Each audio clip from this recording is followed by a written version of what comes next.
I'm Duncan Himmelman, and I am responsible for the programming of the adult ed courses here at the garden. And you saw on the sign-in table the newest of our catalogs, the spring-summer catalog. So pick one up on the way out and see what we have coming up in the spring and summer. It's my pleasure to introduce Larry Weaner today, so I will go through a bit of a background on him before I bring him to the stage.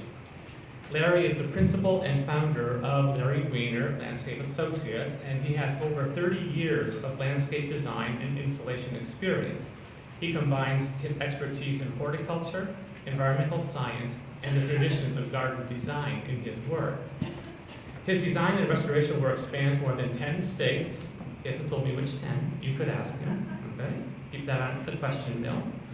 And has been profiled in national publications including the New York Times, the Wall Street Journal, Landscape Architecture Magazine, Garden Design, and the American Society of Landscape Architects blog called The Dirt. Larry's received numerous awards for his work, including the Landscape Design Award from the New England Wildflower Society for use of native plants in exceptional and distinctive landscape compositions.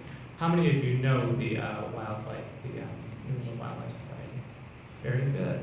Excellent. In 1990, Larry developed new directions in the landscape, in the American landscape, NDAL, a conference and workshop series dedicated to advancing the art and science of natural landscape design, which is, of course, his specialty.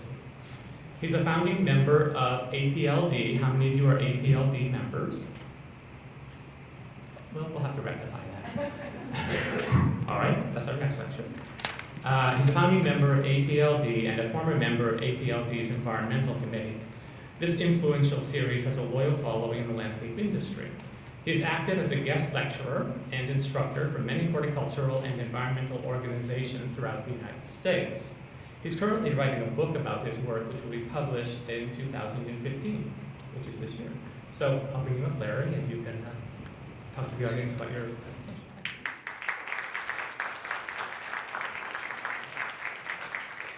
Thank you so much, and thank you all for being here. I got a confession to make regarding the 10 states thing. One of them was a landscape in Florida that I did for my in-laws, which probably shouldn't count. I didn't know what I was doing anyway, because I don't know the plants down there. But actually, it's a couple more than 10 now, so I still can fit the 10 if I drop that one off. Anyway, it's really a pleasure to be back here at NYPG. It's a great institution. I know quite a few people that have gone through the program, and it's clearly a very well put together program that produces some pretty smart people and effective people out in the landscape. And that's kind of what I'm going to talk about here, is trying to create landscapes that are a little more effective with a little less input from us. And so if we can get the lights down, I'm going to get started right away because I want to make this substantive, and I appreciate I've got a little more than an hour this time. I struggle to cram everything in an hour because I kind of want to say everything. So this expansive time frame is helpful, although I have to be careful because if I think I got all the time in the world, it'll turn into 5 hours, but I won't do that to you. So setting a process in motion, assisted plant proliferation and design landscape is what we're going to talk about. And one of the things that we all kind of know is if you don't do anything, stuff grows, right? So why is it that in our gardens we basically have pretty much what we plant and weed out everything else? That's kind of what we're going to talk about here. So here's a picture of a beautiful elderberry, Sambucus, and the context in which it is in, there's a mowed path between a stone wall and a meadow. It's a little piece of about a 40-acre meadow if you were able to see beyond it. And this elderberry that's popping up next to the wall. So what's going on there? Well, the elderberry wasn't planted, it was naturally recruited. You could probably guess that by how close that stem is to the stone wall. But why is it there? Why was it not mowed when the path gets mowed? Well, the reason is that periodically we allow that path to grow up on about a 15-inch strip along the wall and just mow the rest for traffic pattern. And after it's come up for a little while and we've let it go for a season, we examine that little strip to see what has come up that had previously been mowed or what seeds have been allowed to germinate as the mowing is stopped. And we tend to find some good things. In fact, we find a lot of good things right there. because it's adjacent to a meadow that is producing millions of seeds. So consequently, as we walk along that wall, we find little naturally recruited meadow compositions, and in this case, we find a naturally recruited elderberry. So wherever I decide I would like to keep what naturally recruited, some flags are put on a little semicircle around that, and we say, okay, you can go back to mowing right up to the wall, except go around wherever we flagged. And because of those flags, we've got about as good an elderberry as you could ever buy from a nursery. So one of the questions that I ask, regardless of where I am and what type of project it is, I'm standing on a property and I want to know, if I do nothing, if we stop weeding, if we stop mowing, if we stop everything, where's it headed? Interesting question. So the question could be asked in this landscape, and I had no role in this field. I was just driving by it and noticed that it appeared to be a pretty desirable vegetative composition, so I took a walk out and looked at it, and yes, it was broom sedge and red twig dogwood and bayberry and cedars and oaks, and lots of good things were coming up in there. So that was cool. However, as I looked more closely, I noticed that there were evidently trees that had been planted by some well-meaning folks that wanted to enhance this landscape, and that's a good thing in general. However, if you notice the little sweet gum peeking out of the top of that tree tube that was obviously planted is right next to a naturally recruited sweet gum that is about twice its size. And I would guess that when they planted that little sweet gum, the bigger one was probably a tiny little seedling that they didn't notice, so they wouldn't have planted a tree next to a tree. Now, if you understand the vegetative trajectory, so to speak, of a coastal plain, this is in the Maryland coastal plain, of a wet meadow in the coastal plain, which is what this is, you'll know that sweet gums are extremely common and come in very thick. And it'd be hard to find a field in that landscape that was a wet meadow that was let to succeed towards forest that didn't have a strong component of sweet gums. So if you had asked the question, if I do nothing, where will it go from here? One of the answers, one of the components would be you'll probably get sweet gums. And consequently, maybe planting sweet gums isn't the best use of what are generally limited resources, both from a labor standpoint and a money standpoint in a place like this. So you might have considered planting sour gum instead of sweet gum because it's far less common to naturally recruit in a field like this, but it is also adapted to this habitat. Another thing you might do, and I forgot to put the next images, but as I walked through that field, I saw that in very few and far between were invasive species kicking around. There was some multiflora rose and there was some autumn olive. And they were so few in numbers that it would have been a very easy project to go out there and remove them. And so if I, again, ask the question, where will it go from here if I do nothing? I'll get sweet gums without doing anything, and I'll also get an increase in the presence of invasive species, which are already there in small numbers. Now, if I go in there and put my resources instead of purchasing and planting sweet gums into removing those few invasive species that are currently there, it will be a much better use of funds. And if I don't do that, and I put my energy into planting trees and leave the invasives, what would have been an easy job today could be an extremely difficult, if not impossible job 3, 5, 10 years down the road. So that question can have a lot of very concrete influences on the direction you take in the landscape. So here's an example of it. You're looking across a planted meadow, but in the background are sweet gum trees. This is in the coastal plain in New Jersey. Look at how thick they are. You walk through there. In fact, in that landscape, and nobody obviously planted these are on the perimeter of the planted meadow. And actually, if you're looking now, you're seeing that we thinned them out to actually create openings. So not only are we not planting sweet gums, we're removing sweet gums in this case, or some of them. But things don't always go in happy directions like sweet gum, broom sedge, oak, red cedar meadows. Sometimes you can get a field of mugwort, such as this. And this is much more common than things just rolling out with a dominance of native species, as it used to, so to speak, before these plants were out there. So we're going to talk about that too. So if you had looked at a vacant lot, so to speak, in Brooklyn, or in Philadelphia, or many places in the suburbs and elsewhere, you might have projected that this is where it would head. And you're going to treat it much differently. You're going to be much more aggressive about how you prepare because of the presence of invasive species or the potential for them. And you're going to select species that are far more aggressive than you might elsewhere to be able to compete those out over time with management.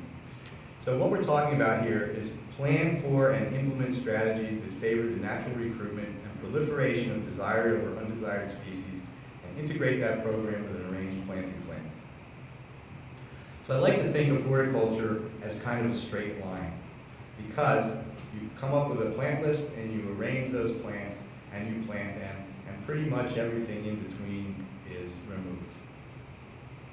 And you're not really expecting these plants to naturally recruit. The arrangement is finished when you plant, albeit the plants and the individual plants get bigger. So that's kind of an example of horticulture. It's not the worst I've ever seen, not the best I've ever seen. I didn't want to show either. But there are landscapes that can be done and have been done in this manner brilliantly, beautifully, and successfully. I'm not saying you can't do this anymore.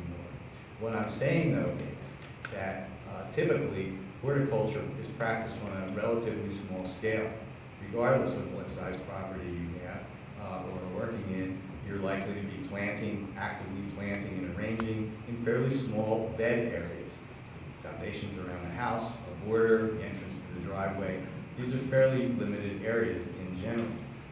But when you start saying, I'm going to convert a significant portion of the lawn into some other type of vegetation, be it meadow or shrubland or whatever, or I'm going to go out into that woodland patch, and instead of just letting it be a tangle of barberry and vines, I'm going to try to influence it into a healthier vegetation composition. Now you're at a bigger scale than that. Even a half-acre lawn conversion, well, that's not a very big meadow, but it's a big garden. And you can't weed everything, and you can't buy live plants and arrange them to fill the whole area. So consequently, we've got to start strategizing to allow the species that we do have the ability to plant to self-propagate. And also, concurrently with that, to discourage the species that we don't want to dominate. So there's different levels. Now we've got two lines. And what I'm saying here is anything that in this version, what we're calling high design restoration, an area that we don't want to look completely wild. This should look designed as a garden, so to speak, but we're going to let things loose a little bit. So the lines separate, and they're fairly close, and anything that occurs within those lines, which are our acceptable parameters, are okay. And anything that falls outside of those lines, we're going to consider a weed and remove. So if you look at the image, you might see on the border along the driveway is golden groundsel or Senecio aureus. This is an aggressive rhizomatous species that will run through and has run through the taller plants and form a dense cover below them that's adding to the weed suppression of this landscape. So those plants are moving around. Gardeners often call plants like this garden thugs because they move aggressively. But if you're planting them with other species that are on the same aggressive level, the whole thing can work without one plant taking over the other. And I live by garden thugs. You know, you can't take diminutive little plants and put them over a half-acre lawn or 10 acres of lawn conversion or a 3-acre woodland and expect them to suppress the weeds. When you get into these situations, you need plants that are suppressive. And if you look at the little island beyond, you can see Penstemon digitalis, in this case Husker's red. Only a few plants were planted and they've seeded around.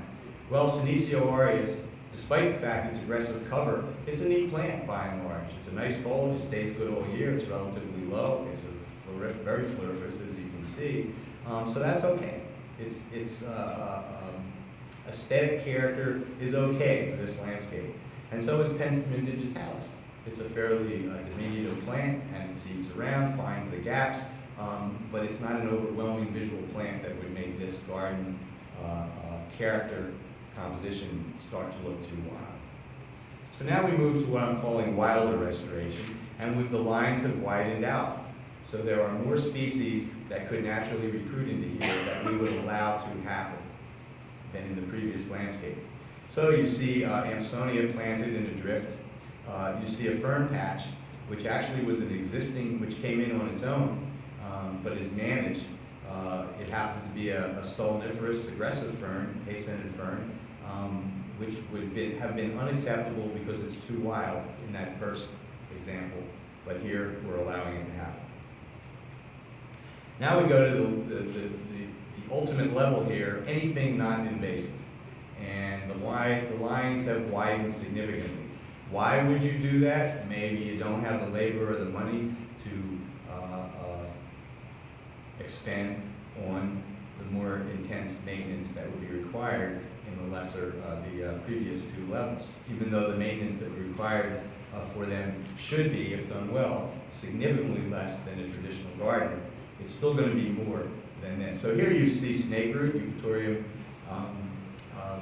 rugose, and Canada goldenrod.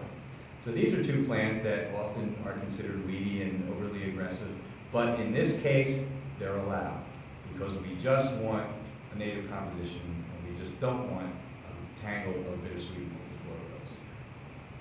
So plants moving around in the garden is certainly not unheard of in traditional horticultural practice. However, it is generally rare and happenstance. Here, the self-propagation of planted and naturally recruited species is a significant component of the landscape's development and is intentionally incorporated into all aspects of planting, and management. So let's get into some of the kind of nitty-gritty of this stuff.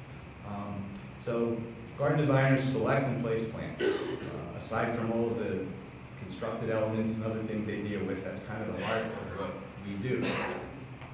So let's talk about how natural recruitment can affect how we do that. First of all, a plant is considered successful in the landscape by an ecologist, not because an individual lived, but because it self-propagated in the landscape and increased. In horticulture, you just want it to live. Now, if a plant is placed in the habitat with a habitat that is similar to that in which it grows naturally, it is more likely to not only survive, but thrive and produce seed and have the ability to disseminate them. So here you have a plant, Lupinus perennis, native lupin. And if you looked at this image, you probably would say, well, it's a very lush growing plant. It's flowering like crazy. It must be well tended and watered and taken care of and in a really nice soil. But if you step back a few feet, it's growing in pure, infertile sand that retains next to no moisture, and it's about the worst horticultural condition you could ever have. But that's where this plant grows, and that's where it's happy, and that's where it's flowering and producing seed. And if you put it in a richer soil, in a garden where you weed around it and keep the competition away, you might be able to keep it going, but it probably won't proliferate. And if you take it too far out of its habitat, it's going to drop out even in a tended condition. But if you're going to put it out there on the edge of a woodland in a composition where it's got to compete with other plants that you've put there and that will naturally recruit, you really need to keep it growing where it normally would grow. And plants grow in different types of habitats, obviously, and here's one that's the opposite of where lupin would grow. This is a wet meadow composition with Leotris baccata, blazing star, Virginia mountain mint, which is a species of mountain mint that grows in wetter meadows, and big blue stem. This isn't a true wetland meadow, it's just a moist meadow, and that's a habitat type. These are the plants that grow in that habitat type, and consequently we can expect them to not only live, but reproduce in that habitat.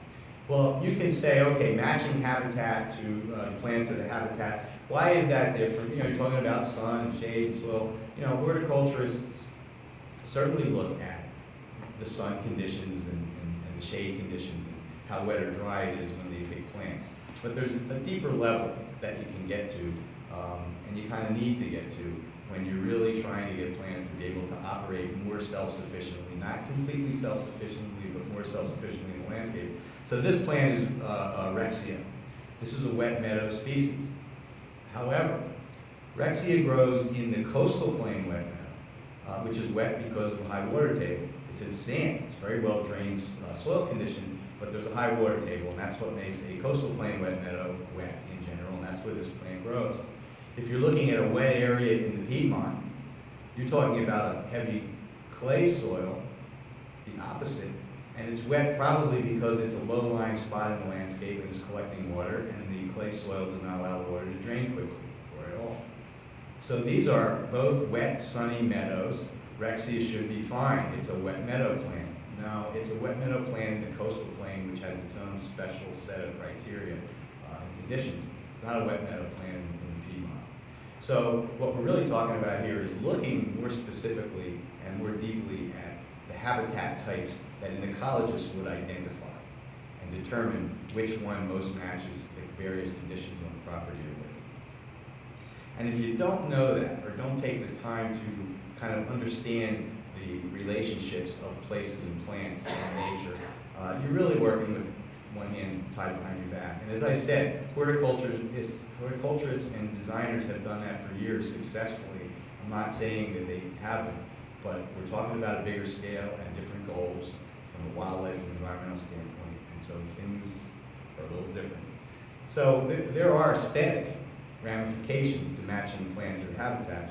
This is a planted meadow along the driveway entering a house in Wilton, Connecticut. And you can see little blue stem, mountain mint, there's other things in there, but that's what's most prominent at this time of year, it's summer. And if you look, it looks pretty good. But here's a planted little blue stem in a landscape bed, and it's flopping. And if any of you have tried to plant little blue stem in a garden, it's very common that they flop. Why do they flop? Because their natural habitat is a dry, well-drained situation, and you put them in a garden with irrigation or a nice rich soil, which makes it get taller than it normally would grow in its native habitat and makes it top heavy and it flops. And so is this a bad plant because it flops? No, it's a plant that requires its habitat, but not only to survive and reproduce, but to look good. There's the same meadow we looked at before, planted on a dry, gravelly hillside along the driveway. No compost, no amendments, no fertilizer, no topsoil brought in. Pick the plants that are adapted to that particular habitat, even though it may be what's considered a poor habitat or a poor condition by horticulturists. No plants flopping there, not one. So now let's get a little more directly into what I'm talking about, which is strategies for both design and arrangement that maximize the potential for self-recruitment of desired species. So what we want to do here is plants have various strategies for proliferation. And we want to first include as many of those plants that have as many of those strategies as possible in our landscape. And so what are those strategies? Well, there's two real general categories. One is sexual propagation by seed and asexual propagation by vegetative expansion. So let's first look at seed. Well, the plant you're looking at here, the lavendery one, not the blue one, is Geranium maculatum. This reproduces by seed. It doesn't spread by underground stems or move out of landscape. It reproduces by seed. But its form of reproduction by seed, the seed is disseminated by gravity, meaning it falls down from the plant immediately around the base of the plant, and the plants germinate. So consequently, that plant is not going to move quickly through the landscape. And if you wanted to move more quickly through the landscape, if I wanted to have Geranium maculatum colonize this room, and I planted one on that end, it's going to take a long time for seed by plant to work its way across the room. If I plant one there and one there and one there, or a patch of them there and there and there and there, there's much shorter distance for those seeds to travel. Or I could take seed stalks and move them around when they're ripe. Other plants, the seeds are disseminated by wind. So again, if I take meadow rue, Selective dioicum, which is what this plant is, which is disseminated by wind, and I planted one over there, and if I was aware that the predominant wind direction at the time of year that the seeds are generally ripe is coming from this direction, I could get a lot of plants. In fact, I'm better off putting it over there than in the middle, because if the predominant winds are going that way, I'm going to likely get more plants here than over there. And I don't need as many plants as I do geranium maculatum. I've got a budget. I got a certain number of plants I can buy. Well, okay, I really want Selective and I really want geranium. I'll get 50 of each. Well, that's, get more of the geranium and less of these, because the wind will help you disseminate those plants. Other plants are eaten by birds, in some cases mammals, and they defecate the seeds, and that's the way that plant is disseminated. So obviously, if you're planting species with berries to attract birds and you'd like them to proliferate, what does a bird do? It eats the berries and goes somewhere else and defecates. And that somewhere else could be some other property. So somebody else is getting your maple leaf viburnum seeds, which is in this case. But the chances that bird will stay for a long enough period of time is partly influenced by how many of the things that bird needs are on your property.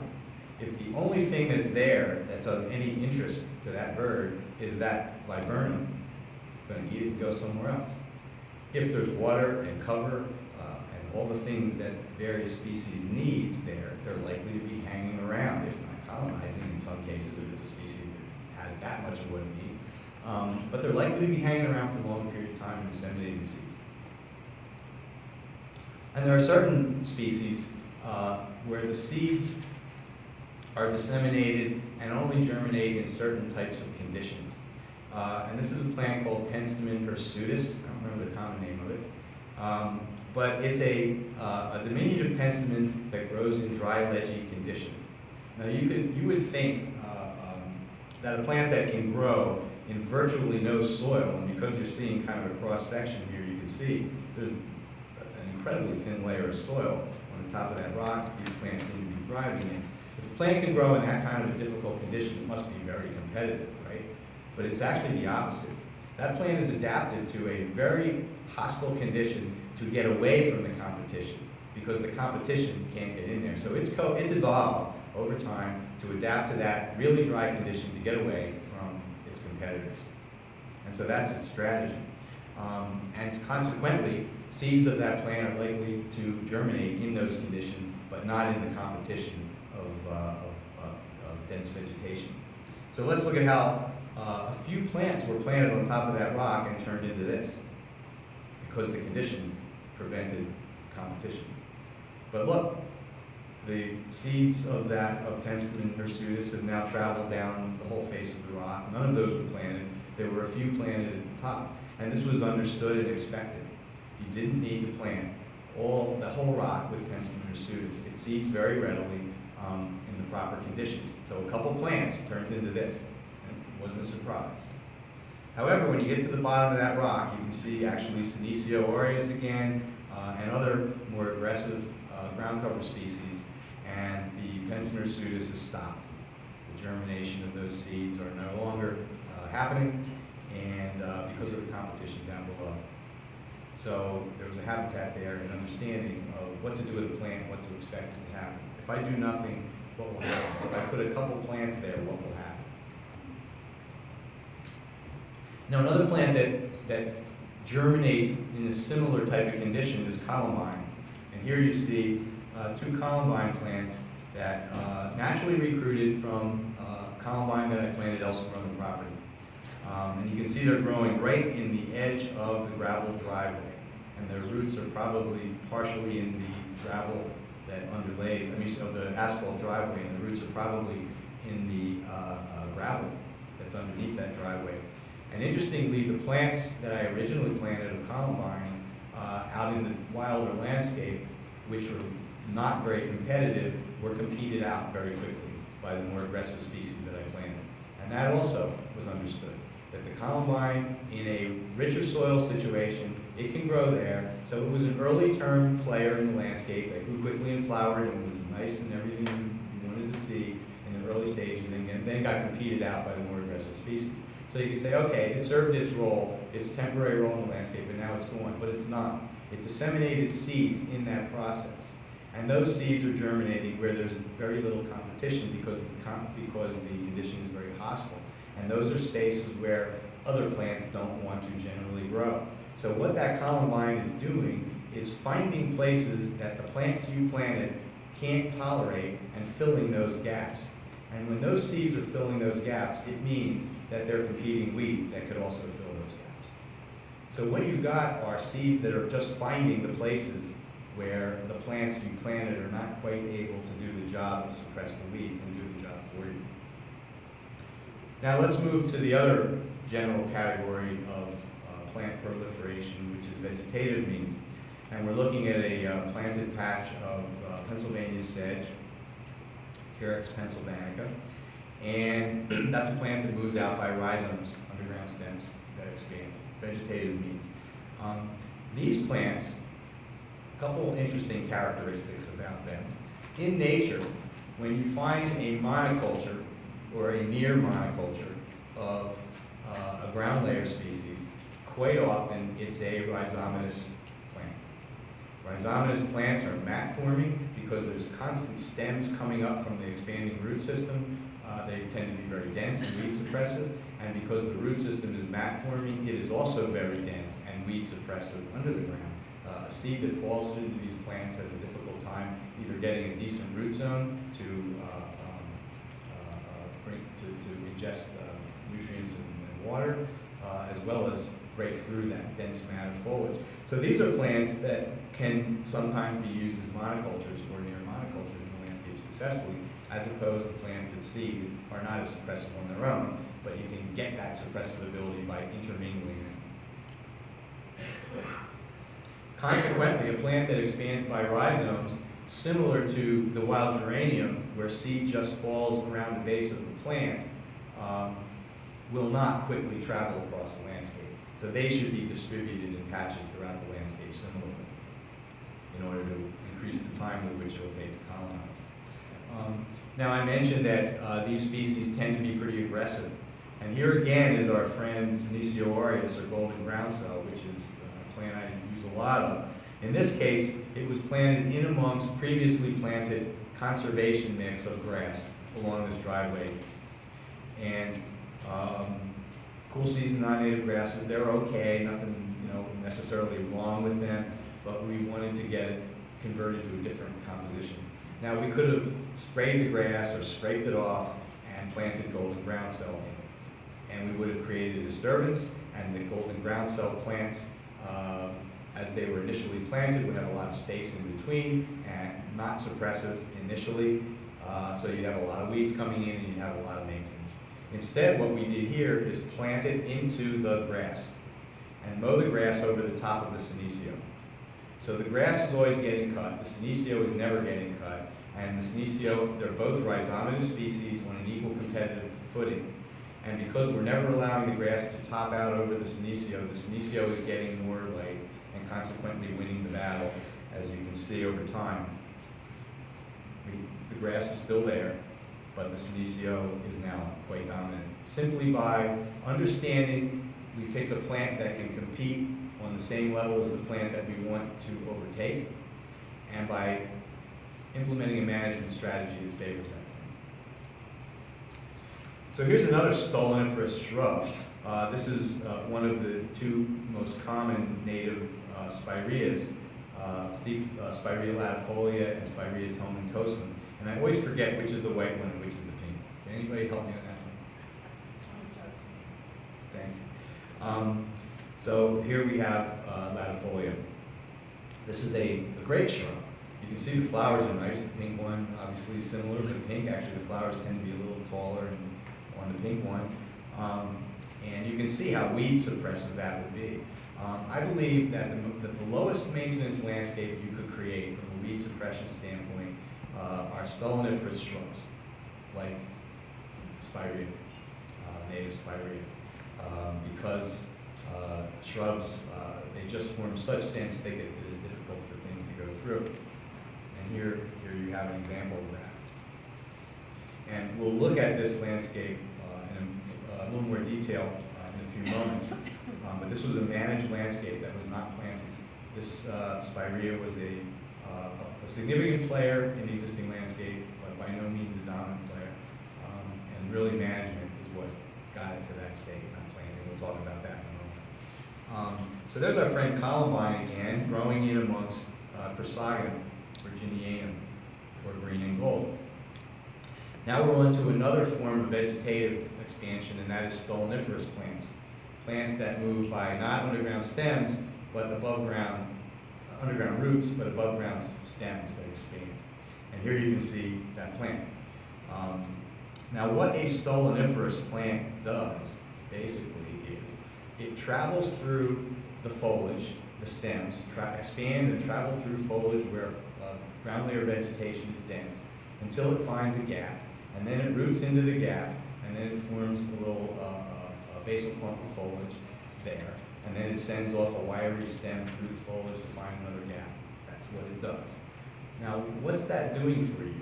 Again, weeds, if you analyze, and I really would love to do this, I've never done it, I've seen it subjectively enough to know that it's true, but if you had a garden the size of this room and you went out and weeded it, and you figured out how much time you spend weeding it, and you compared a ratio of where you weeded, you would find that the vast majority of weeds you pulled were in gaps. And whatever you planted, be it native or not, if there was dense cover, there were far fewer weeds. So reducing the maintenance of landscape is about reducing the gaps so that germination of weeds can't occur. And a stoloniferous plant, kind of like seeds moving around, like the columbine, in a specific type of gap where the conditions are hostile, these plants are just finding the next one, so to speak. The columbine's moving around, this is moving out and kind of closing the gaps in the vicinity of where it was planted.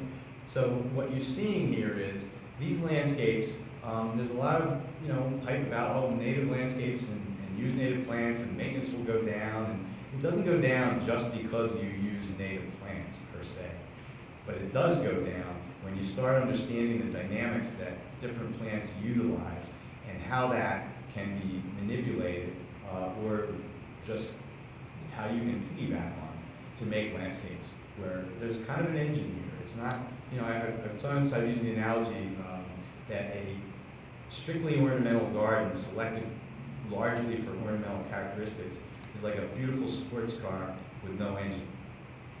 It looks great, but the only way it's going to go is downhill unless you push it somewhere. We need to put engines in the garden where things are kind of working on their own. It doesn't mean we step back and don't do anything. We have to do things, but they become these larger scale manipulations and not planting every plant and weeding everything else. Now, interestingly, there's Chrysogonum again. But Chrysogonum virginianum, straight species, is a bad ornamental plant because it's stoloniferous and it has lots of spaces. It's wiry stems with little clumps where it roots in, and that doesn't look good, does it? So what we do is we create cultivars that, from an aesthetic standpoint, improve the plant. And so here you have Chrysogonum Allen Bush, which has been selected for dense growth. Well, that plant is not going to travel as far and find as many gaps as the straight species. But does that mean you put the straight species and it has to look bad because of the ecological function that you want? No. Plants that have wide internodal spaces, like stoloniferous plants often do, will tend to grow with other things. So you don't plant straight species Chrysogonum virginianum by itself. You plant it with columbine and other things that fill in the gaps, and they coexist perfectly well together, and the stoloniferous plant does the job of finding additional gaps for you and helping fill them. So here we're looking at that same swale where we planted the senecio in the cool season grass, but we are backing off a little bit, and we're seeing the rock composition. To your right was where the Penstemon hirsutus was planted that I showed you, that cascaded down the rock. In the far part of the picture, you're seeing the senecio, which we already showed you. And then here on these intermediate ledges, we're seeing various phloxes and other plants that were planted. And there's the landscape. Again, you can see that Penstemon very clearly stopped at the bottom of that rock. So now let's look at species that reproduce by seed, but are short-lived species, what are called disturbance species, or early successional species. So we're looking at what is actually a rain garden, planted rain garden around a pool. And if you look more closely at the composition, in this, its second year after planting, you can see black-eyed Susan and the cultivar of panicums and Joe Pyeweed and ironweed in the background. All of those plants, except the Rudbeckia, are aggressive, long-lived perennial species. And what we want to happen here is for those plants to form a dense intermingled cover to suppress weeds and look good and provide wildlife habitat. But what's the Rudbeckia's role there? It's a biennial, so that's not going to be a long-lived plant. Well, the Rudbeckia was planted from seed in between or throughout the bed area, and is the first thing to colonize those spaces in between. What its role in nature is, it's an early successional species that germinates very quickly from seed after disturbance, and then when the more aggressive species take over, those seeds discontinue to germinate at any large rates because they're suppressed by the new vegetation. So what this plant is from seed is basically a temporary player that's replacing mulch. Instead of planting, you could have planted the same arrangement of live plants of everything in there, except instead of seeding with Rudbeckia, you would have mulched it. Well, an inch or two of mulch is nowhere near as weed suppressive as 2.5 feet of Rudbeckia erta. It doesn't look good, and it costs money to put it down every year. Now, perennial plants that I planted will colonize densely, and eventually you won't need to do that anymore, but we're eliminating mulch at the outset here. And it has wildlife value, and it looks better. I already said it looks better, sorry. So, as the landscape moves forward, the Stoloniferous species, we're actually seeing different plants, but it's the same landscape, a different view, and we see Culver's root and mountain mint on the right of the Culver's root, and hardy ageratum or Eupatorium colstinum on the left. And these are these are very aggressive rhizomatous species, but they're all the same. It's garden thugs, but all at the same level. So it's filling in densely, and now it's very weed suppressive. But what happens when you've got a low maintenance garden and the Rudbeckia is gone? It's finished, right? Well, what happens when the dog runs in the middle there and digs a little hole? Disturbance. No little patch of no weed suppression.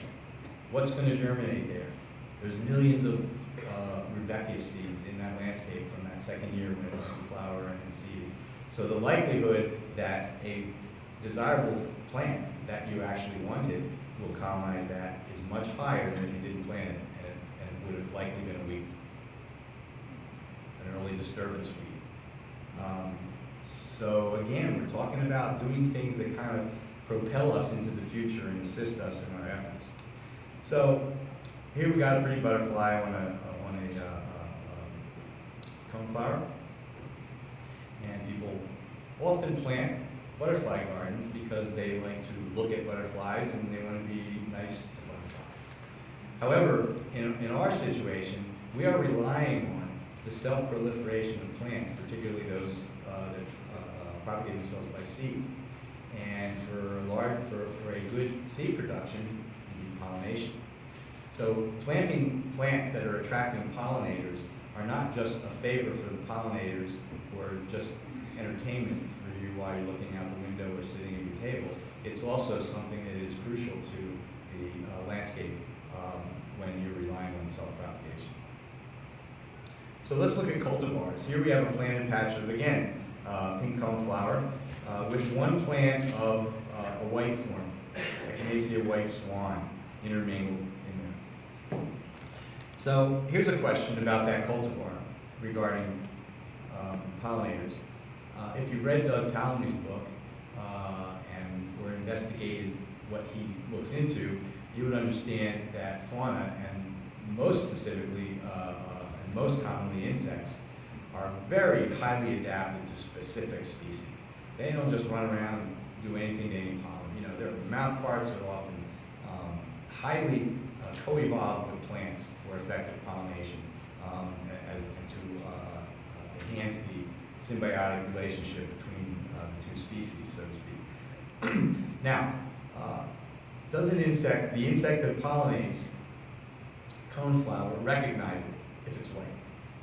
I don't know the answer to that question, and it very well might. And in fact, at Mount Cuba Center for the Study of Piedmont Flora in Delaware, they're actually studying that particular question. and at my conference that was mentioned earlier, she did a presentation, but the results at this point are very preliminary. The idea is, though, if you want propagation of plants, it may be that certain types of cultivars, particularly are not the best plants to use. Does that mean you can't use white swan? No, it doesn't mean you can't use white swan. It means if you want to maximize the self-propagation of coneflower, though, you better also use some pink ones. And when I planted that one white swan in there, not a great photo quality, it was taken a long, long time ago before I had to take photographs and had the right camera, but that said, what that white swan is representing in a way is the natural occurrence of that mutation, basically, that someone discovered. You know, whoever propagated white swan found it somewhere in their nursery or in the wild, and it was a mutation, and it was one plant growing amongst many. And that person liked that characteristic and propagated from it vegetatively in order to retain that characteristic going forward. And I'm putting it back in its kind of original state where it was a mutation. Now, does that mean anything in terms of what I'm talking about? No, not at all. But I kind of like stories. You know, I like to have a story behind what I do, and not just be putting plants out just because they kind of look good together. And of course, I think about that too. But you know, you put down. It's interesting. You know, I was writing a lot yesterday, the book that was mentioned, and came to kind of some aesthetic decisions and whatnot, and came to color, and realized. I mean, I should admit this, but I think very little about flower color coordination in the landscape. And sometimes I do when there's a particular reason to, but often I'm not really thinking about flower, you know, colors and how they're coordinating and, you know, meshing with each other and all that. I pretty much think about other things, and some of them are aesthetic considerations, not all environment. You know, and it occurred to me that have any of you ever walked into a woodland in the spring that was flush with wildflowers and said to yourself, what a horrible clash of colors? Yeah, it doesn't really happen. Why? I don't know, you know, but just throw that out there. This is a picture of a inkberry hollow, and this relates to propagation and the effectiveness of plants and cultivars, again. If you could just give me a signal when that's say half hour. Thank you so much. Because I don't want to make good on the threat to go 5 hours longer. 3 more hours? Okay. Don't say that to me, man. You know, don't say it. Inkberry holly. So, I've always wondered why, in nature, inkberry holly forms thickets. It's a rhizomatous species, and it forms great thickets out in the wild. But when you plant shamrock or compacta, it stays as a clump. That's interesting. And I remember years ago I was walking up the, you know, a boardwalk leading to the office of a friend of mine who's a contractor that does a lot of restoration work. That's what his firm's oriented towards. And the whole walkway was through this thicket of inkberry holly that I've never seen happen in the garden. And I took mental note of it, but I didn't know why. And a couple years ago I was talking to a fellow at Cornell named Dan Siegel. Not at Cornell, he lives in Cornell and he has a nursery, he's a native plant guy. And he said to me, you know, I have a theory based on observation that if you vegetatively propagate a clonal shrub, one that expands by vegetative roots, and you propagate it vegetatively, that it loses its clonal character. And I thought back, and I thought, well, that's interesting, because all of them that you buy in nurseries are cultivars, and none of them seem to do that. But if you go in the wild, it does. And then I started thinking about cleftraulifolia. I've seen huge thickets of it along ponds, and I've never seen it operate that way in the landscape. Winterberry holly, Aronia arbustifolia, they all seem to operate differently in that regard in the wild than they do in the landscape. Well, and I don't know that anybody's ever pointed that out or even thought about it. And maybe the reason they don't think about it is, in most gardens, you don't want that thicket. It's going to run through your perennials and, you know, make a mess out of the garden. But if you tell me I need to fill this bank right here with a shrub, I want a thicket. A thicket is going to be my least maintenance, my easiest to maintain composition. And I can't use shamrock, and I can't use Aronia arbustifolia brilliantissima in that regard because it doesn't have that characteristic. So I think that we really need to think about and understand a lot more about how plants are operating in nature and what we want and what we don't want. On the other hand, where that Inkberry holly was planted, at the front, that's right by the front door of an entrance to a house, I'm probably better off with the cultivar because I do have other perennials all around it, like the euchre that you see in space, that I don't want it to blow away. So am I saying that you never use a cultivar? No. I'm saying understand the functionality of plants and determine whether or not you're going to move in that direction or not in different situations. And there's a great quote from a woman named Jean Marie Hartman, who's an ecologist from Rutgers. She works with a lot with landscape architects and is very cognizant of what we do and restoration ecologists do. And she said at my conference, she was a speaker, she said one time, there's only one answer to any question anyone can ask about ecological restoration and establishing native landscapes. And I'm thinking, one answer to every question? This is about analyzing and really coming up with unique solutions that are applicable to specific places and their characteristics. You know, what do you mean there's one answer to every question? And her answer was, the answer is, it depends, is the answer to every question. There's no, should you use cultivars? It depends. What am I asking this plant to do? And will that cultivar enhance it or diminish it? So, one of the things, in addition to planting plants and encouraging them to self-proliferate, is actually putting seed out in the landscape. And in meadow compositions, this can certainly be done. And this isn't a meadow lecture, and I'm not going to go into the details of planting seeds and meadow seeds. But clearly, that's a real small meadow, but that's a really big garden. And so we take a lot of plants and a lot of interim weeding while the plants were on their way to filling in, and using seed in the landscape, whether it's by itself or intermingled with live plants. We've got to start doing that more. And the seed does not just have to be, the big field out there, I want to turn that into a wildflower meadow. It can be the main entrance to your driveway. And these clients were very, very specific from an aesthetic standpoint of what they wanted to see there and what they didn't want to see there. There's a stone wall, it's kind of formal. They wanted very uniform height. They did not want to, at least in this part of the landscape, they did not want a lot of different colors. They wanted it to be somewhat monochromal. Those are not environmental decisions, they're aesthetic decisions. Nothing wrong with those inclinations. They can be worked into what you want to do, as they were here. And so we'll just kind of move through this landscape quickly.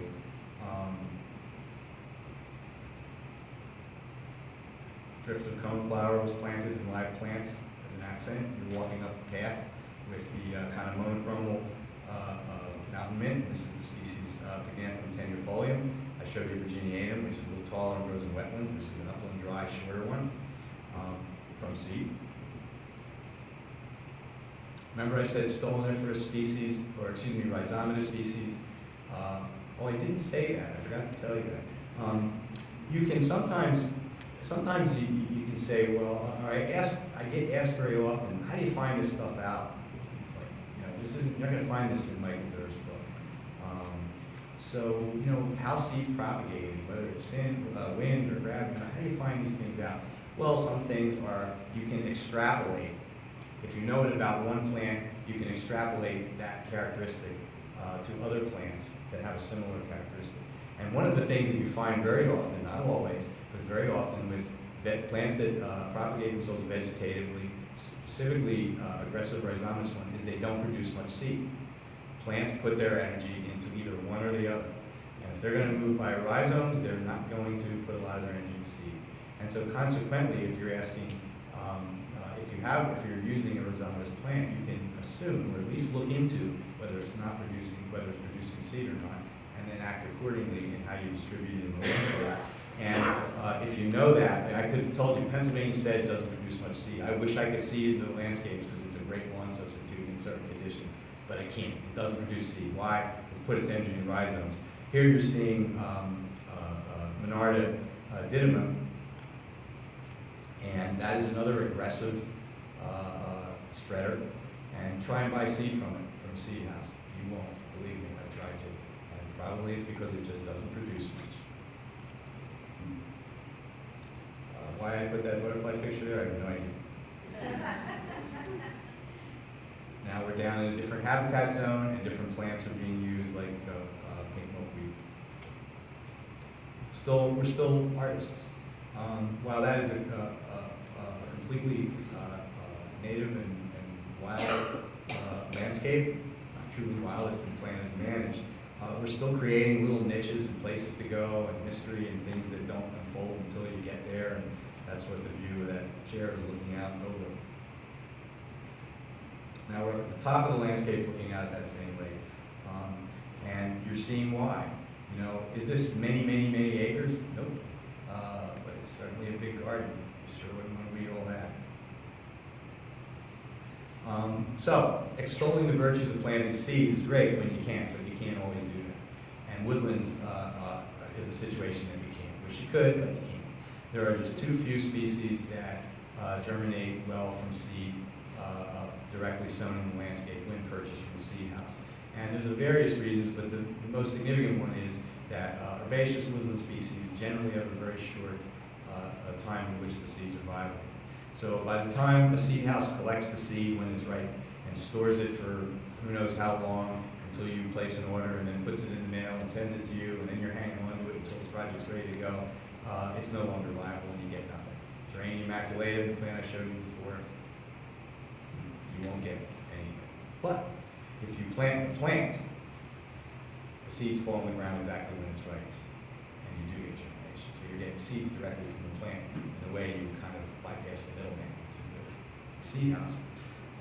But there are a couple plants, woodland species, or species that grow in woodlands also, that will grow from seed, and one of them is the golden Alexander, which is the lighter, paler yellow that you see there.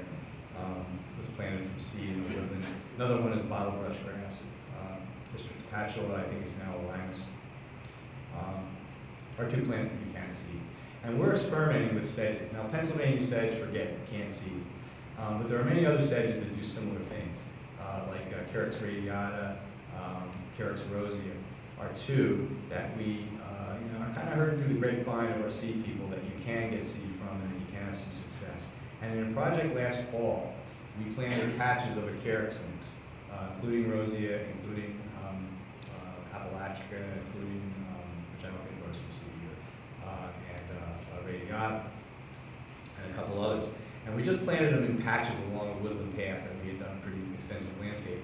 And then this spring, this was not this past fall, but the fall before, and this spring, I noticed that they came in beautifully in the patches. Now, when I saw them, it wasn't that long ago. I didn't really see much until really this past fall.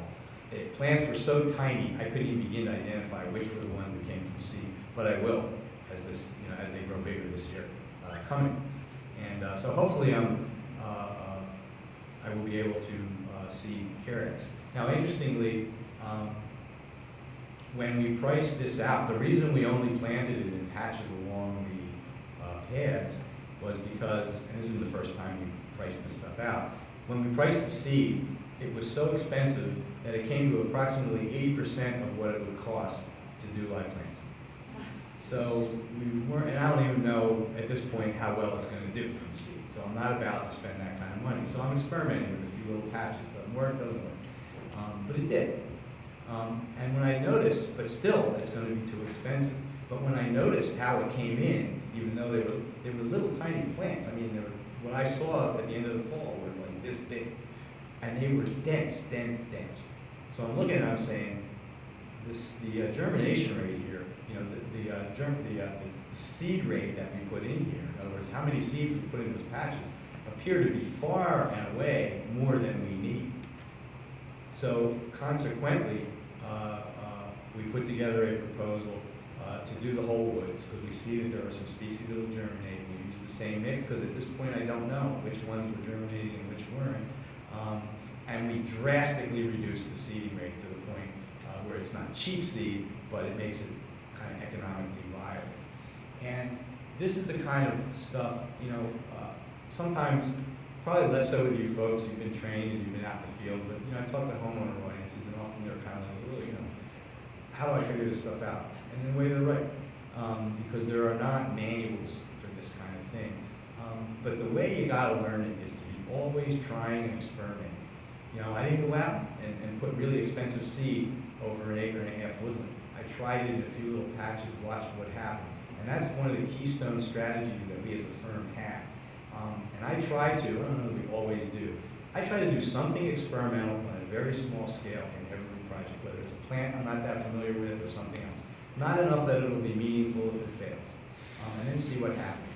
And then expand the use of that particular strategy or plant in the future. And you know, that's what it's about. It's about continually observing, trying, and thinking. Why did it work? Why didn't it work? What's going on here? It's not about looking at it and saying, that's pretty or it's not pretty. It's about what made it do what it did. Because if you don't know what made something happen or prevent something from happening, you don't know how to duplicate that or prevent it. You have to understand what's underneath. So whatever you're looking at, you're always saying why. And landscapes change over time. They always change compositionally. So why was that there? What was used to be there? Where's it headed if I do, you know, if it just kind of rolls on its own? And that gives you information to work with. So I'm going to move quickly here because I'm probably not that far away from shutdown time. So this is something I've already talked about a little bit, the use of seed to replace mulch. And here's a before picture of what will be a landscape off of a pool. And what you're looking at now, up on the terraces, you can see live plants that were arranged and planted, typically like a garden. But in the foreground, you're seeing a transition zone where it's not quite an arranged garden. Up top is that really close two lines, not a lot of variation, but some. And then the one in the foreground is the wider two lines, and then behind is a meadow, a 30-plus acre meadow, where the lines are wider yet. But in this landscape, if you were able to go in there, into that landscape where the seeds are, this is what you're seeing is seeds of early stage species, including biennial Rudbeckia. But if you walked into that little patch and moved the seeded foliage away, you'd find that there are live plants that were planted, small live plants of plugs or small pots that were planted throughout.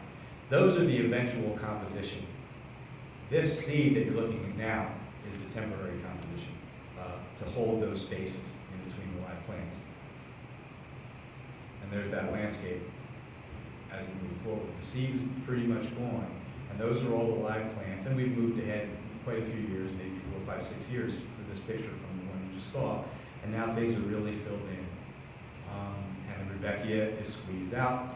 And if you look right over there, the color of this thing is pretty. Just looked up. If you look out over there, there's a little Rudbeckia you can't recognize. Just remaining because there's a little gap and the seeds could germinate. It's not an original plant that came, it's a plant that came from the seeds of the original plant. And there's just some shots of that landscape, which actually you're not seeing at all.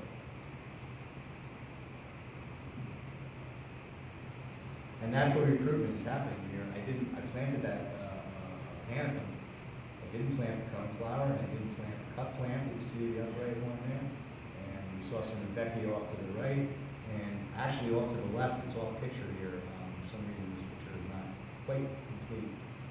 There's a little red bud, which is something we planted. So this landscape is evolving. Things are happening. It's not just the arrangement. Now that's Grollo sumac is the shrub, if that's what you're referring to. Yes. The white of the upper left. Oh, that's bottle brush buckeye. Asculus parviflora. But this is designed because as you walk by this composition, you can see a little window into a little turf area that's beyond it. So just like a garden designer, yeah, things are wild and moving around. But I'm still manipulating what you see and what you don't see. You're walking around the pool terrace and you don't really see that there's a lawn area over there. Maybe you get a little window of it right here. There you got a very precisely designed window of the panicum through those two pagoda dogwoods. And now you come to the path that leads you over there, and now we're up high looking down at it, and you come into that open sitting area.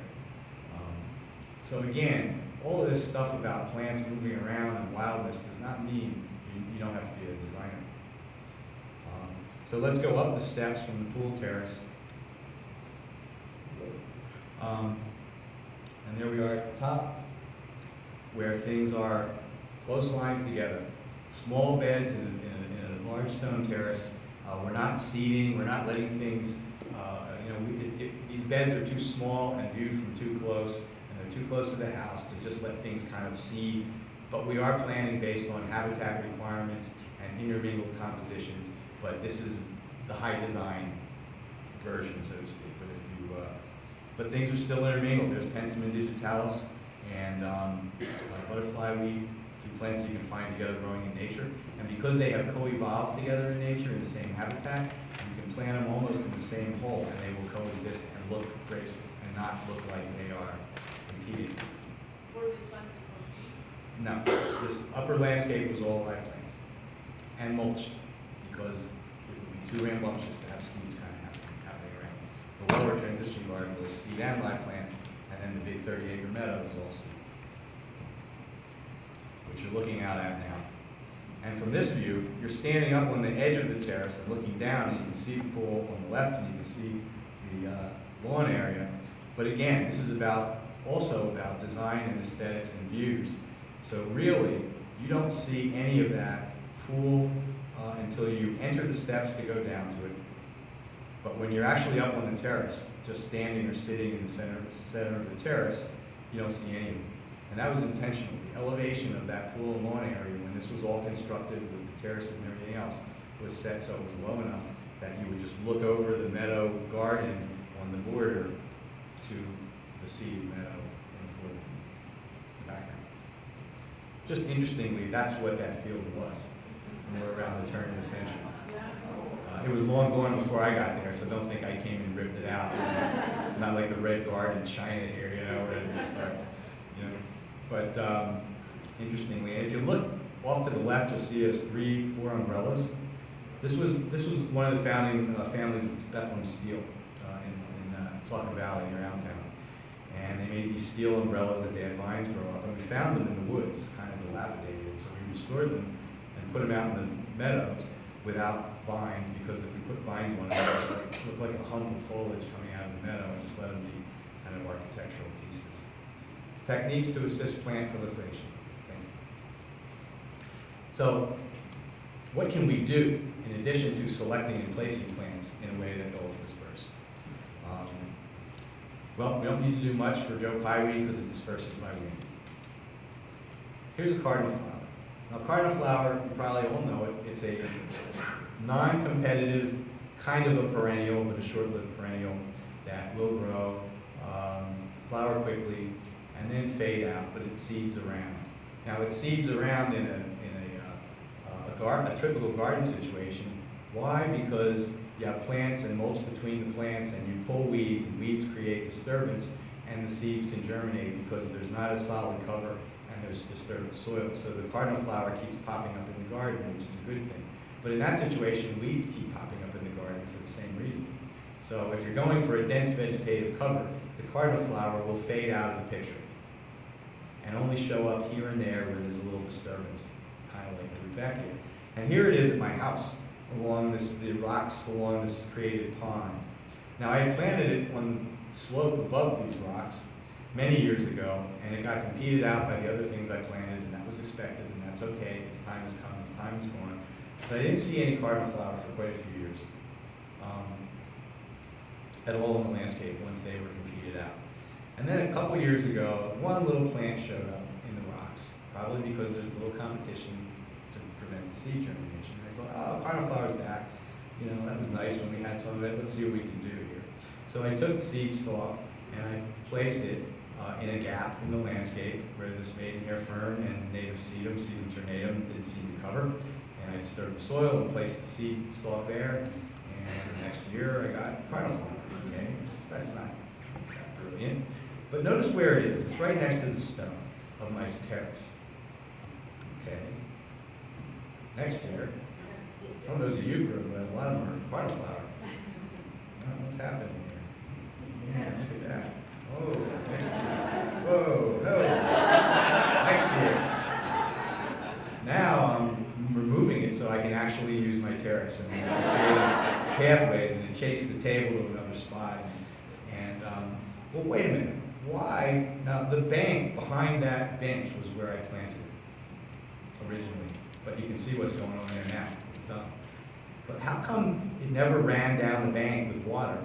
Because we're just at the base of this slope and seed into these the stone crevices where there's not competition before. Well, I've learned after questioning this, you know, why I have a 5, 6, 7, 8 year period where I got no cardinal flower. All of a sudden I put one next to the stone and I got cardinal flower. Well, I've learned, and I've seen with cardinal flowers, I planted from seed many times, it's fine seed like dust.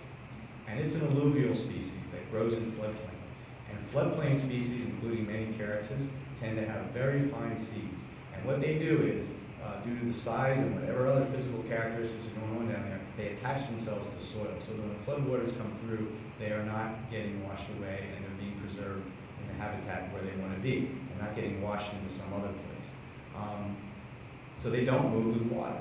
And so they were not running down the hillside, and the seeds were not getting carried down the hillside and colonizing those cracks until I placed one right next to the stone, and accidentally. And the seeds fell on the stone and there's nothing to attach to, and it washed to the various crevices in the stone and germinated. Wow, that's kind of interesting. So here we're looking at it the next year where I took away even more because my wife was getting a little annoyed at not having enough space on the terrace.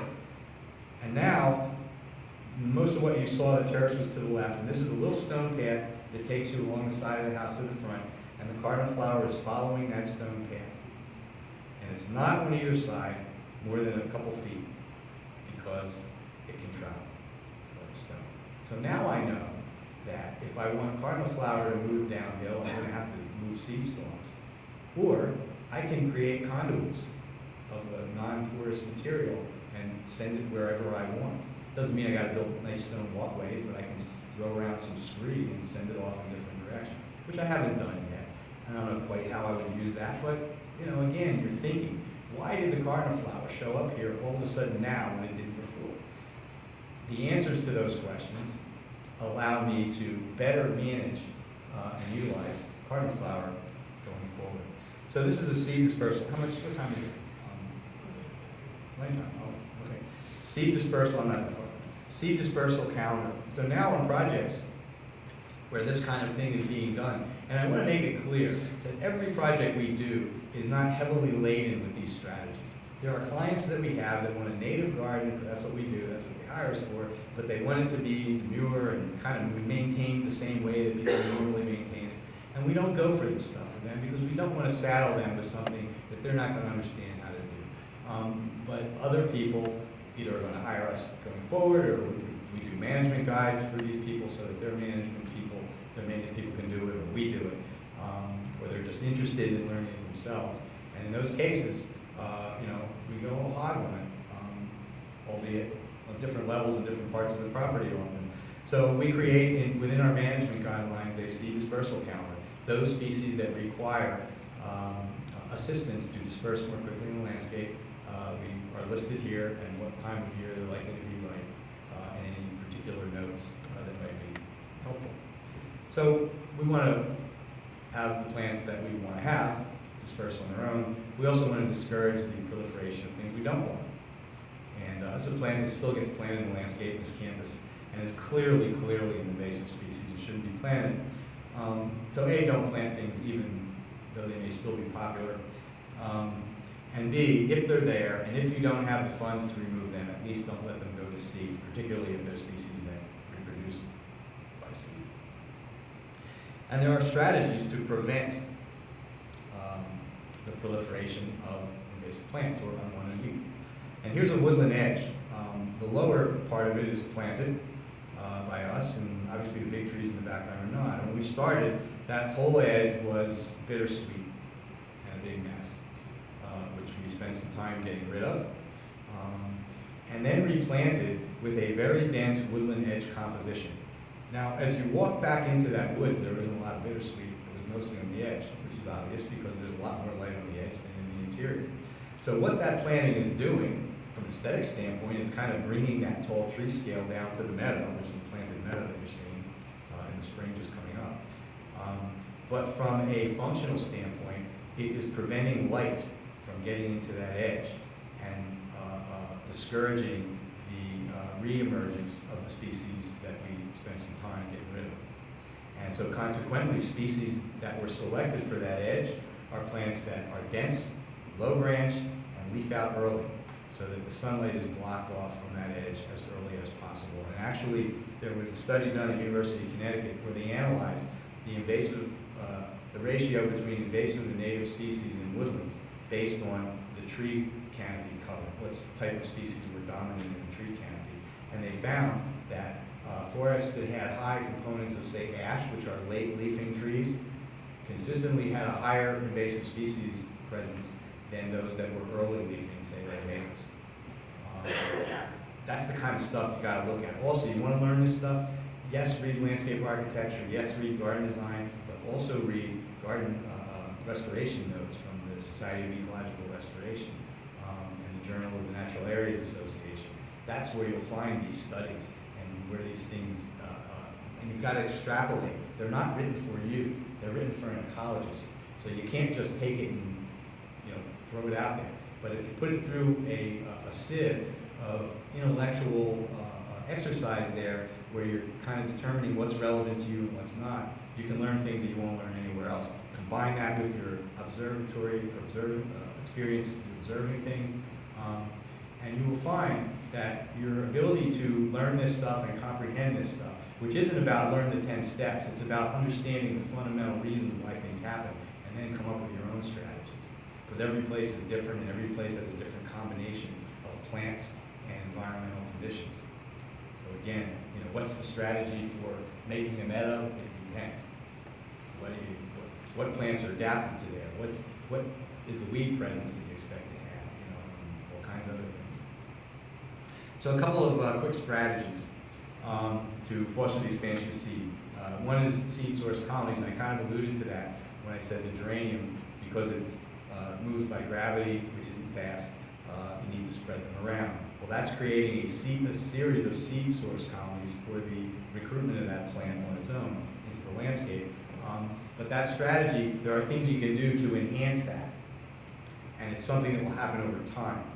And I want to make also another point that the idea of a landscape installation happening in a very finite and short period of time, and then it's over and it's now maintenance, is antithetical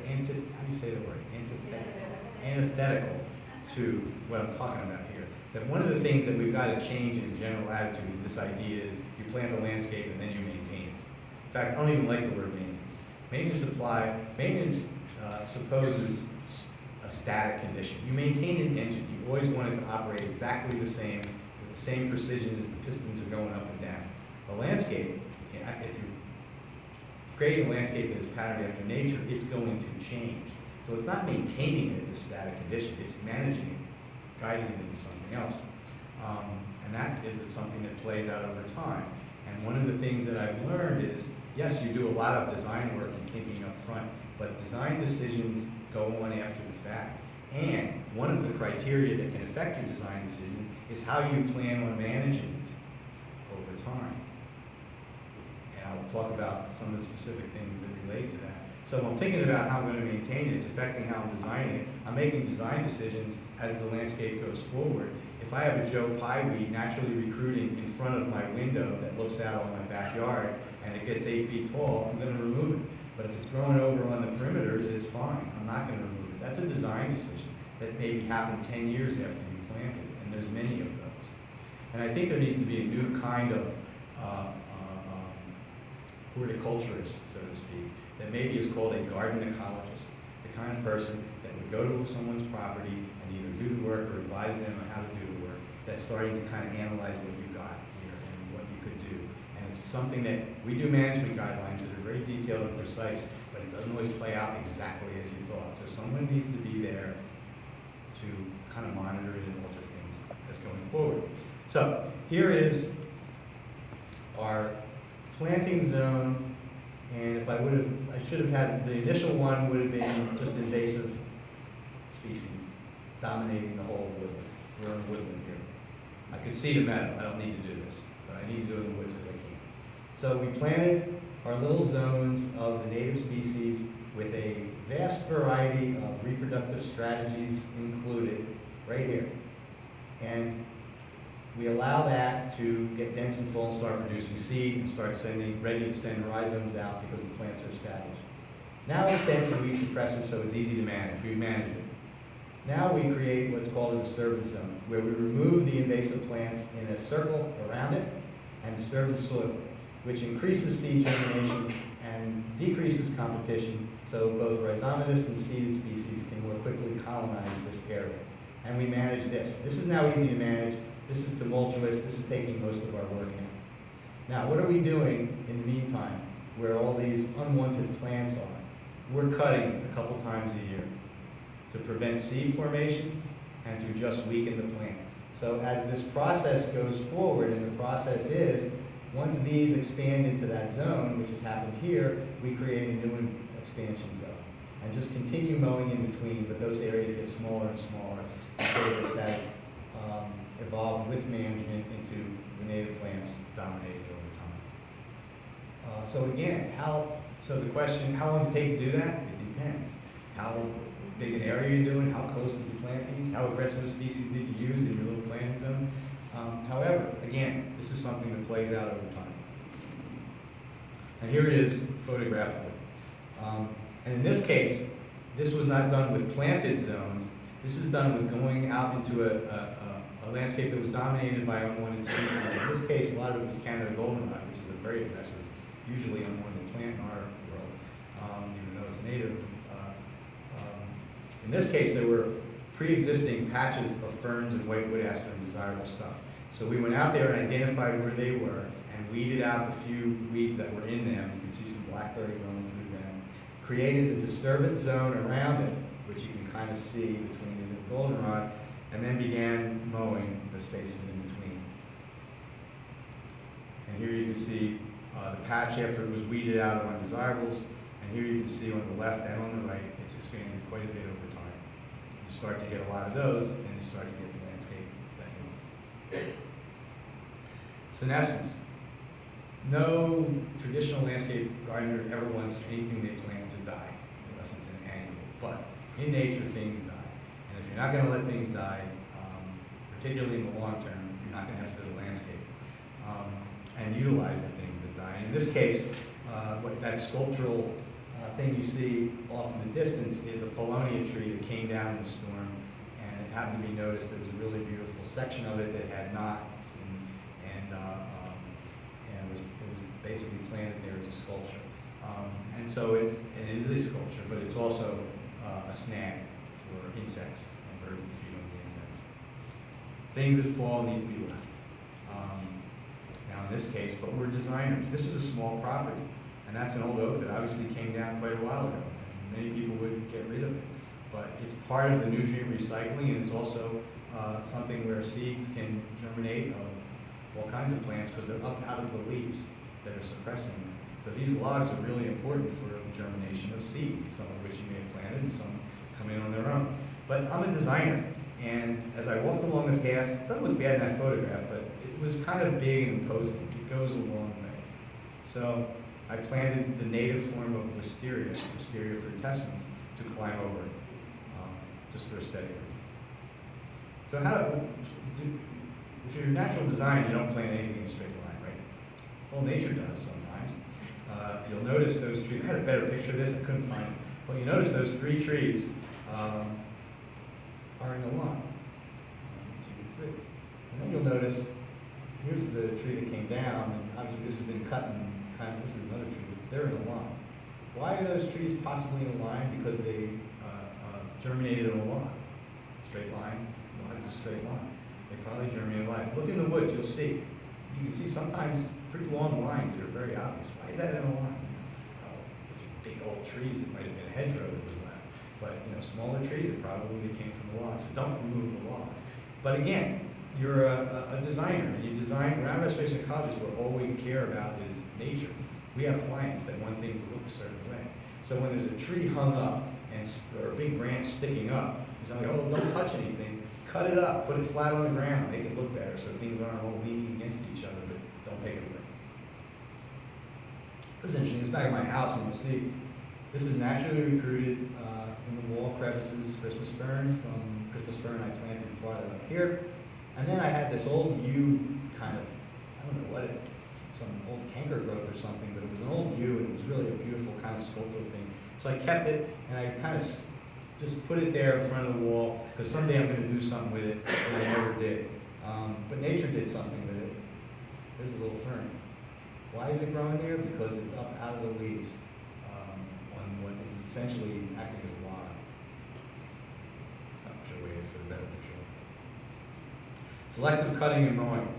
This has become a big deal for us in these interim-sized areas between a big meadow and a more highly managed garden, where in this case, these are naturally recruited plants. That Joe Pye weed probably came from the meadow, the wet areas of the meadow we planted up above, and the hay-scented fern came in on its own. And here you're seeing the same cool season grass mix that had been planted prior to our involvement, where this, at the lowest part, the senecio was planted into and all that. So here, the crew, instead of just mowing this perpetually, we're going through, we're looking for naturally recruited patches, we're delineating them, and the mow crew goes around them. And the more you do that, the more plants you get. The more plants you get that you want, the less plants you get that you don't want. But some plants move by rhizomes.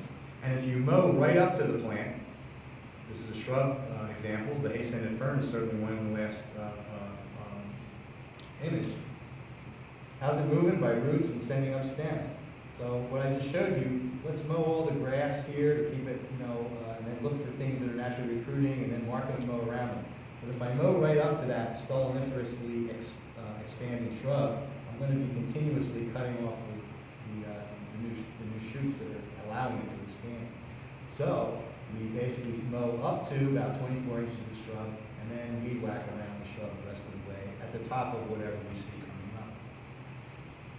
So again, what will happen if I do nothing? Well, it will expand and probably beat out the grass. But in the interim, the grass is going to get tall and wrangly and turn brown in the summer and everything else. So I don't want to do that. But I can still allow it to expand if I just stop the mowing a little short. And the crew that works here has been trained to do this stuff. And they do. Selective height mowing. In the woods, very often the herbaceous ground layer is dominated by species that are 18, 24 inches or lower. And a lot of the invasive plants that you're trying to get rid of are much taller than that. So this is selective height mowing, where we've identified the species, and we actually, in this case, we've planted only species at a certain height to allow for mowing. So this is the plant we don't want, these are the plants we do, and we're mowing over the top of them, like the senecio I showed you. So we're favoring these over these. And not the day you do it the first time, but over time, these plants become dominant. These are in the recede, and the native shrubs that are taller than that mow and things have been marked early on with flags so they don't get continually cut over, so they're allowed to grow up through it. And they're going around it. Again, I'm going to finish really quickly here because I'm sure I'm up against the time, but a really phrase or a thought process that runs through all of these, trying to favor one thing over another, is you got to identify the difference between the favored and the disfavored species and exploit that difference. In this case, the difference is height. I have a taller plant, so I cut it here.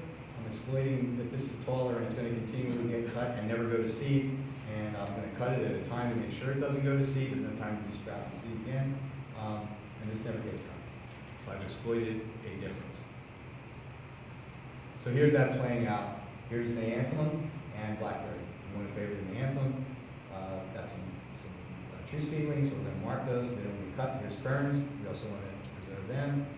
So here we have the fern Mayanthemum composition. A number of years after weed whacking over top of the Mayanthemum at just a couple inches in the spring, which is just above what it is. And then when you hit the ferns, you go up a little higher and go back down. You're in a sense hedge trimming woods, which is a bit of a weird thing to say about a natural landscape. This isn't truly natural. I've never walked through woods and seen Mayanthemum that thick and dense and flowering. So that's kind of a man-made thing. But I didn't plant one thing there. And I've got what essentially is a pretty nice garden composition. But look, there's Pennsylvania sedge coming through. So in the early season, when the Mayanthemum is the only thing there, it's cut at a couple inches over it. Then when the sedge later in the year gets up to 18 inches, raise the mower up over top of that. We're kind of following the vegetation as it rises through the year. We're never cutting anything desirable. Cutting over the top of a desirable composition of ferns and white willows. Soil manipulations and mulch applications. Decreasing, it's been shown that native grasses can tolerate acid soils even though they don't always naturally recruit in them. And a lot of the turf certainly and a lot of the invasive species don't tolerate as well. So manipulating the pH by adding sulfur and decreasing the pH, which ties up nutrients in the soil, mimics a less fertile condition which favors native grasses which like a infertile condition. Exploiting the difference. Native grasses can tolerate infertility better than native plants. So the last thing I want to do is fertilize. What I want to do is make it less fertile. How do I do that? Sulfur. Reduces the pH. You don't do it in the woods because I'm concerned with woodlands and trees and pH manipulation. It's a delicate environment. But out in an open field where we're seeding a new landscape and we've got heavy weed pressure, we may do that. Jean Marie Hartman, who I mentioned the It Depends woman, did research where they put down a mulch, different mulches on different patches, and observed what grew. And there were differences based on what they did. And when they put down raw wood chips, they got more trees than in the other patches, native trees. Not early succession species, but late stage species that we would expect not to show up at the point of bare soil. Probably because the wood chips, the raw wood chips were mimicking branches and logs falling and decomposing, and tricked the seeds into thinking they're underneath the mature forest canopy, which is when they would come into play when they really weren't. So on my slope behind my house, the same one where I had planted cardinal flower that didn't show for years, I put down wood chips, and guess what? I got oaks and hickories that I was not getting elsewhere on the property for free. And there's the mother tree of the hickory in the background, and there's hickories and oaks coming up. There's one of the hickories just beginning, back in the stage, the early stages, when the columbine was still there. That's going to go away, but show up elsewhere. The hickory got a little bigger, and now I've got a little grove of trees that I did not plant. But they wouldn't be there if I didn't do something. So let's look at another part of my property. This is an old white oak where a storm broke half the tree. It came down, ripped apart the pachysandra, created bare soil. Never took the pictures, so you've not seen it. And the response was a flush of germination of seeds, some of which were undesirables, like bittersweet, which I removed, and others were sassafras, which I wanted. Dark slide, you can't see it very well. So I selected for the sassafras, let it grow, and just pruned the window as I walk on the path to see the other trunk of the tree. And the window in the canopy, too, to have a view of that break, which was the other scope. The third tree on my property is cherry. I put pea gravel in a very small area where my dog used to go to the bathroom and then come in and tractor. So I put pea gravel down to clean things up. And after I put pea gravel, I noticed I got hundreds of cherries in this little patch. And I questioned it, but I really could not figure that out.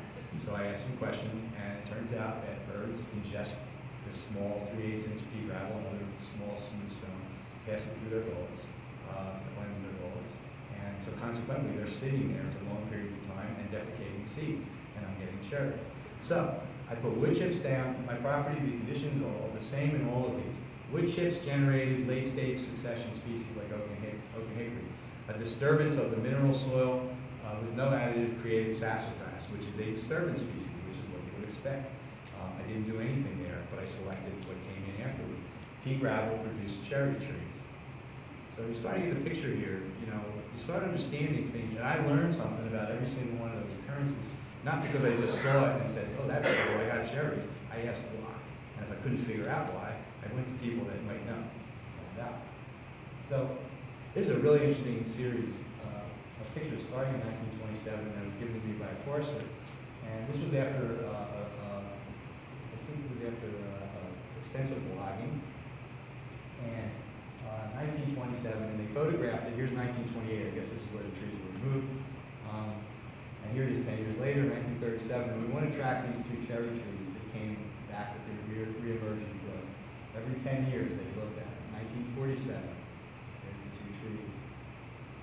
Now this one's getting bigger. This one's a little smaller. Okay. Now it's getting exacerbated. This one's getting even bigger, and this one is still not growing that much. And now we've got quite a difference here. And now up, maybe even surpassing. What happened? That beach died and went right in on this side. This was winning the competition to get to the light first, and consequently this one was going downhill. But when the beach went, this tree started to reemerge. The beach went, this tree started to reemerge. The beach was there. So what does that mean to you? Maybe not much. But here's my trees that came from wood chips. And I've got oak, and a hickory right in the middle. What's going to happen? I only got one hickory and I got a lot of oaks. So that hickory is not going to produce seed, and it's probably not going to thrive in that condition. So I'm going to remove that to give it light on the south side of that composition. And many years down the road, there's the hickory in the center that would have been suppressed.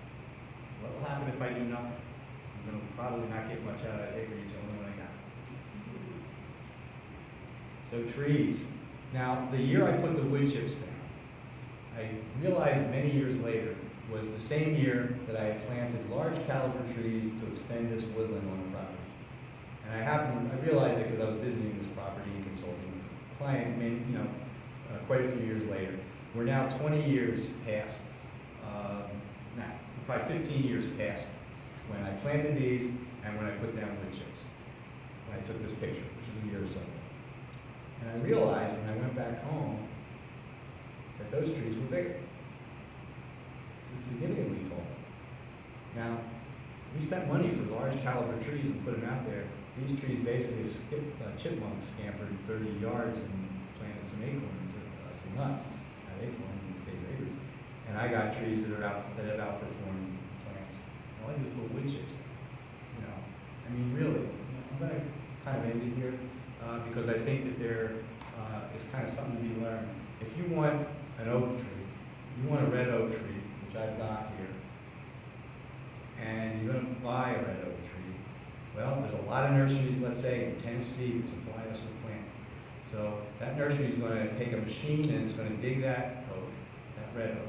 It's going to load it up on a truck, and that truck's going to drive through Tennessee, through forests of naturally recruited red oaks, and through about 7 or 8 or 9 states that all have naturally recruited red oaks. If I was better at geography, I'd list them, but I can't. Until that truck got to the Philadelphia area, and that tree would be unloaded onto at a wholesale yard where it's sitting there with water towers spraying water all over the place. 10% of it's getting on the trees, the rest is running off into the stormwater system. And then the order that you or a property owner placed with a contractor's going to take a truck and drive to that wholesale yard, and another machine's going to load it on a truck, going to drive back to the property, another machine's going to unload it off the truck, and it's going to take it to the backyard, plant it, create a big disturbance, mulch it, and go away. All of that for a red oak tree that I got from spraying wood chips and just letting a wood chip have a free hand. So, does this mean that we no longer need to plant trees, that we don't plant anything? Of course not. However, I think that bringing in a significant component of natural recruitment and understanding how to guide that in directions that we are considering desirable, whatever that may be, could really be advantageous to all the things that we're trying to accomplish in landscape design, particularly with a movement towards ecology and natural aesthetic and reduced maintenance. It's not just about native plants. I don't want to rose-colored glass this thing. I'm talking here to a professional audience by and large. And it's not clear to me that this kind of approach can become kind of standard practice out in the world, because it's brains overgrown. But if people don't learn this stuff and have the brains, the acquired brains, I'm not talking about being smarter or less so, I'm talking about making the effort to learn this. If it's not really thoroughly learned, it will not succeed. And the question of whether that's going to happen or not is not all that clear to me, but the advantages of doing it are very clear to me. So thank you very much.